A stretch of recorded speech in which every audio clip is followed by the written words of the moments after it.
The wolf in Cashmere. Benard Arnault is worth $231 billion.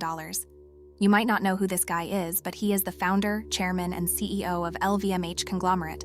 That is, Louis Vuitton Moet Hennessy. You recognize those, right?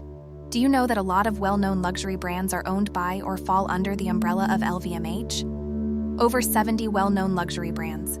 Brands like Loewe, Celine, Bulgari, Marc Jacobs, Fendi, Dior, Givenchy, Tag Heuer, and many, many more. Yes, Benard Arnault. I know I butchered some brand names there, but bear with. Benard Arnault is well known for his ruthless takeover moves in the business world.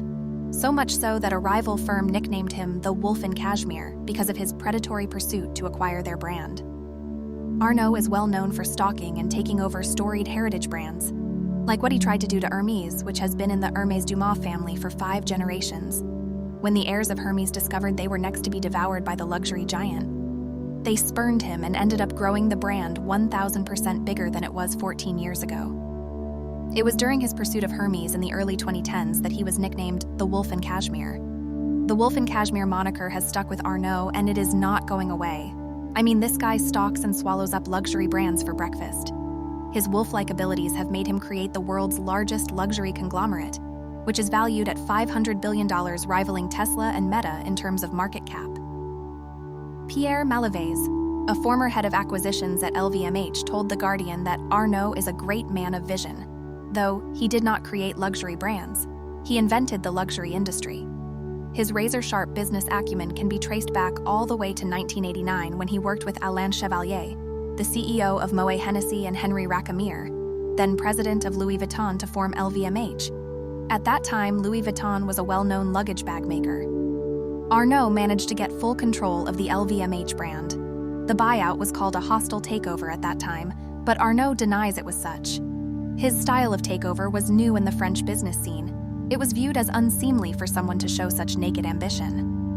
Because in just a few years, Arnault had grown from a relatively small real estate developer to the chairman of the LVMH luxury brand. The case is very interesting, and this is what went down. So after the forming of LVMH in 1987, a year later, in July 1988, Arnault provided $1.6 billion to form a holding company with Guinness that held 24% of LVMH shares.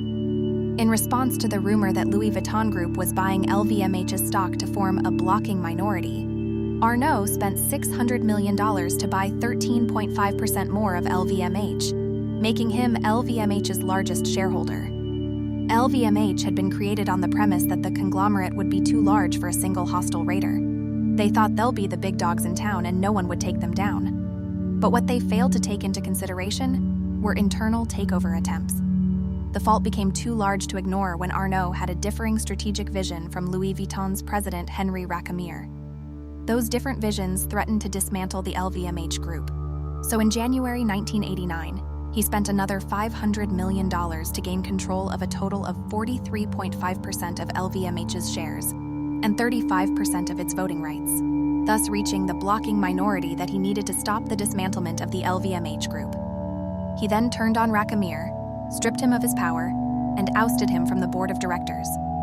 On the 13th of January 1989, he was unanimously elected chairman of the executive management board of LVMH. But even if the French business world frowned at Arnault's actions, he did earn the grudging respect and envy of many Frenchmen, because he represented the new and young aggressive European businessmen, the kind of businessman who seizes power and does not wait for someone to hand it to you. Arnault has gone through quite a number of nicknames. One of the first he got before the Wolf in Cashmere was Tintin, after the Belgian cartoon, because of his delicate, bushy eyebrows and waxy, then boyish face. They also called him the Terminator, which he gained years before he bought LVMH. In 1984, he bought Boussac Saint-Frère after a bidding war for a ceremonial 1 franc. What followed is the layoff of 9,000 Boussac employees in 2 years. He sold nearly all company assets, leaving only the Christian Dior brand and Le Bon Marché department store. After that massacre, he was aptly named the Terminator. He was also called the Pop of Fashion by Women's Wear Daily after he replaced the venerable Hubert de Givenchy with British fashion designer John Galliano at Givenchy in 1995. His contributions are known to have revitalized French couture, as he did have an eye for talent because he also appointed a then young American designer called Marc Jacobs to the position of creative director at Louis Vuitton. His business pursuits have not always been successful, like the failed acquisition of Hermes. Though unnamed sources at LVMH say Arnault is willing to play the long game, the source told The Guardian. Arnault will wait it out, even if it takes a generation or two. He is so weird, but I admire the persistence. And while I'm still in awe, please like and subscribe to the channel. You've done it? Great, let's get back to the wolf in Cashmere. Arnault also lost out to arch-rival François Pinault, CEO and founder of French luxury group Kering, billionaire husband to the beautiful Hollywood actress Salma Hayek, in a 2-year legal battle for Gucci in 2001. And this public rivalry continued 18 years later in April 2019, when Pinault pledged 100 million euros to help rebuild Notre Dame Cathedral after a huge fire damaged the roof and spire of the historical monument. Pinault's pledge was quickly trumped by our wolf in Cashmere, Arnault, who pledged a whopping 200 million euros.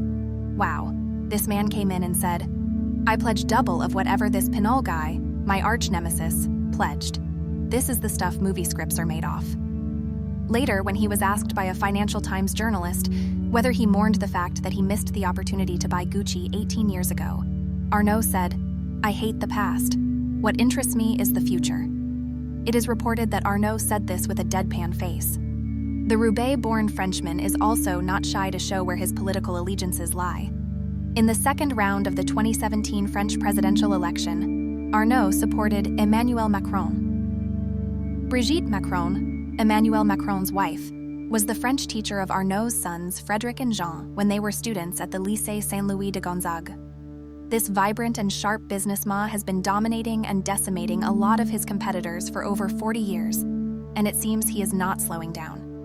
The brilliantly ruthless Arnault still has his eyes on acquiring many other brands, and his restless pursuit for greatness is something to be studied. Tell me what you think about the wolf in Cashmere. Do you think his ruthlessness in the business arena is something to be admired or something to be feared and he must be stopped? Let me know down in the comments section. Also remember to like and subscribe to the channel if you enjoyed this video or would just like to show me some support. Thank you for watching. I'll see you in the next video.